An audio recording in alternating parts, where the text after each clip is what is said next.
আজকে আমরা এসেছি অটোম্যাক্স এন্টারপ্রাইজে আর তোমাদের দেখাচ্ছি আজকে গাড়ির কালেকশন। দেখো রেড কার্পেটের উপর পুরো প্রত্যেক কটা গাড়ি সুন্দরভাবে তোমাদের জন্য অ্যাভেলেবেল আছে। আর সুন্দর গাড়ির ভিতরে আজকে গাড়ি দেখাবো তোমাদেরকে রয়্যাল এনফিল্ড।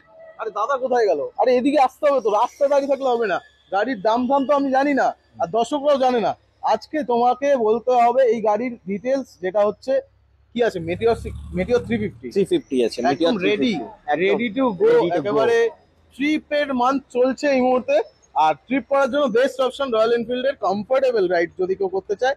এই গাড়িটার ব্যাক রেস থেকে শুরু করে সবকিছু আছে। আর একদম সাজানো গাড়ি, প্রথমত আমি যেটা জানতে পারলাম ফার্স্ট ওনার গাড়ি আছে এটা। ফার্স্ট ওনার গাড়ি, হুম। ডুয়াল কি অ্যাভেলেবেল আছে। বাহ।